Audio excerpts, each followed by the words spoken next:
What happens when you lose your voice completely in the middle of a long performance run, like the Edinburgh Fringe Festival, which is coming up very soon? So I'm going to tell you a story today about the year that I had the worst voice ever and what I did about it.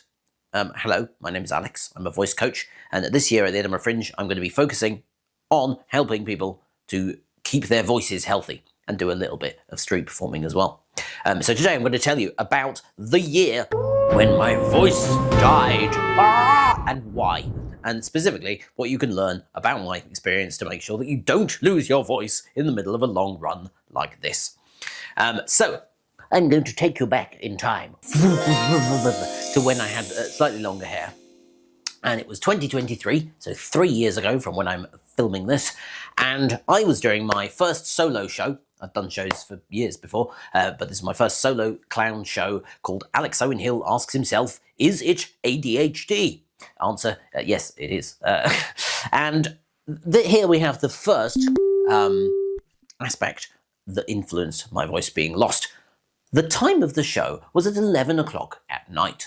Now, this was due to having ADHD and signing up to the Fringe far too late, getting back to people far too late.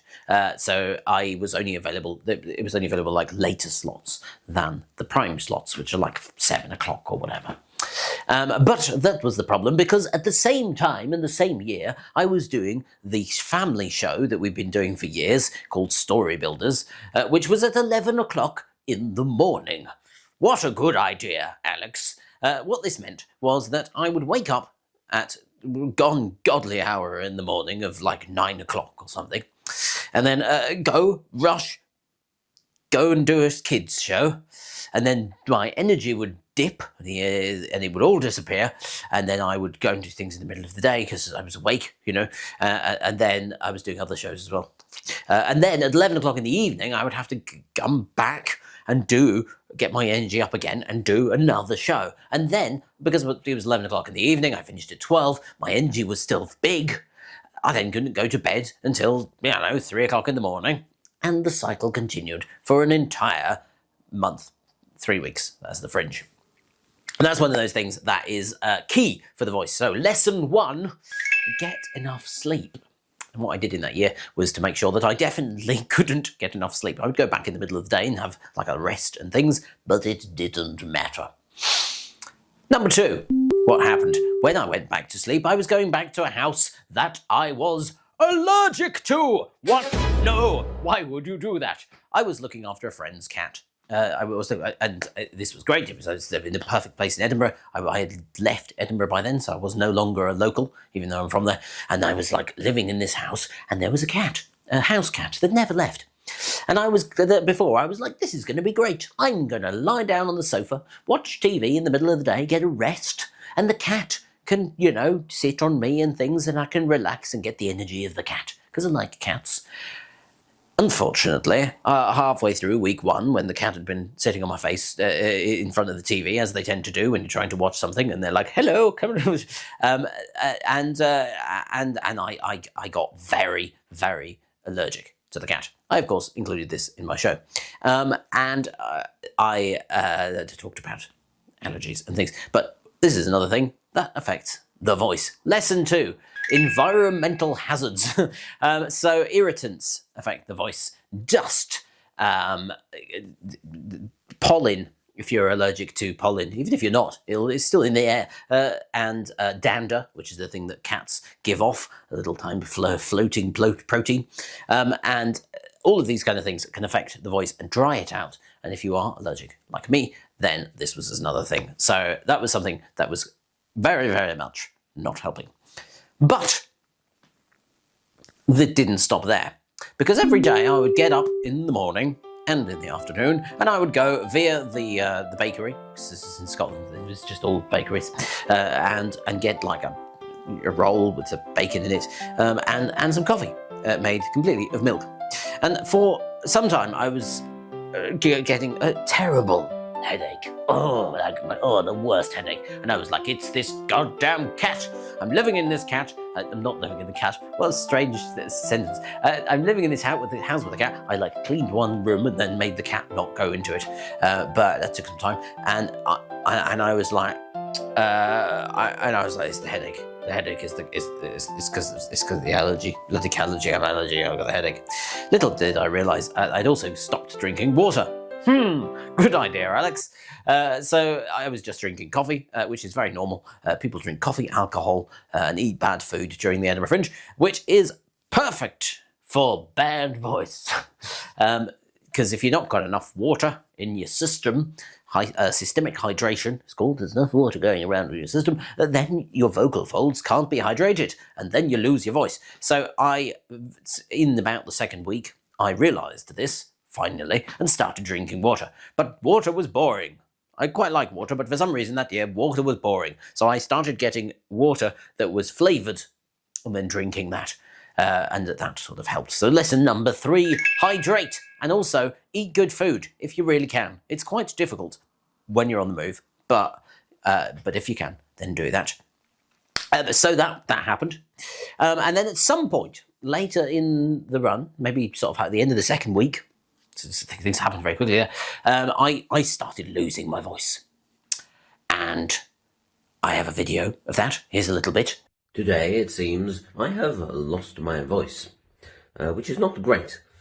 For one thing, I'm performing in the Fringe. For the other thing, I am actually a voice coach, and I have been not doing the things I recommend to people to do, like warming up well, sleeping a lot, hydrating, all of the just, basic voice care stuff.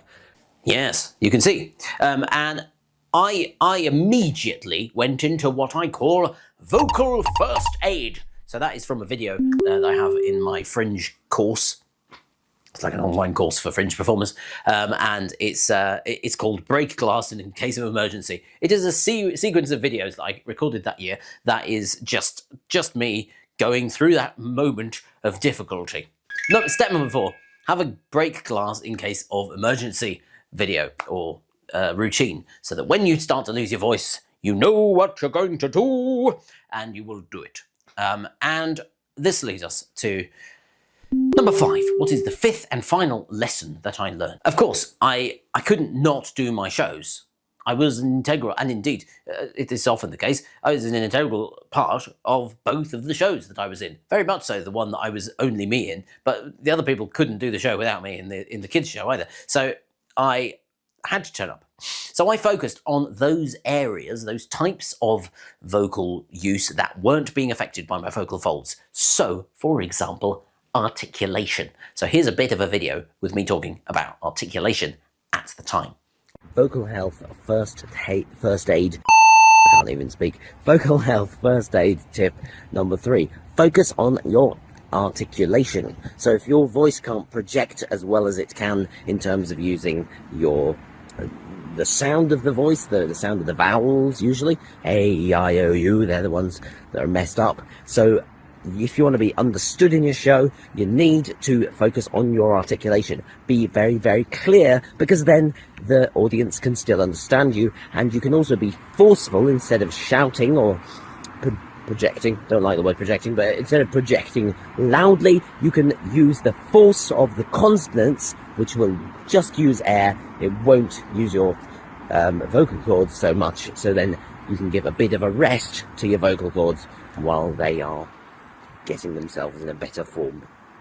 So as you can see, I am over-articulating the sounds so that at least I can be heard by the people. It's very clear without me using more air over the vocal folds. So this is the final tip, which is to learn aspects of the voice that you can control and change.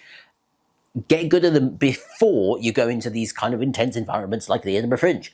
And then when you're there, you can start to recognise, oh, my folds are a little bit inflamed, vocal folds, so therefore I need to increase my articulation maybe. I need to be increasing my, releasing tension, because if there's any extra tension when you're when your vocal folds are inflamed and you've got tension in your neck or something, like you're making life very difficult for yourself. So get a little bit knowledgeable on what you can do with your voice so that in those moments of emergency, you have some tools that you can use. I said that in a very sort of TV presenter there. Who have some tools that you can use when you get into the fringe and your voice has gone.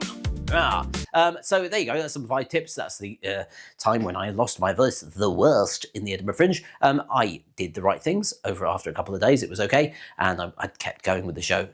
And by the end of the Fringe, it was okay. But this is something that may well happen. So now you're a little bit more prepared if you are a performer and you're doing something like the Edinburgh Fringe, which is long. So if you like voice things, I will be doing more Fringe stuff from now and throughout the Fringe. Please subscribe to this channel.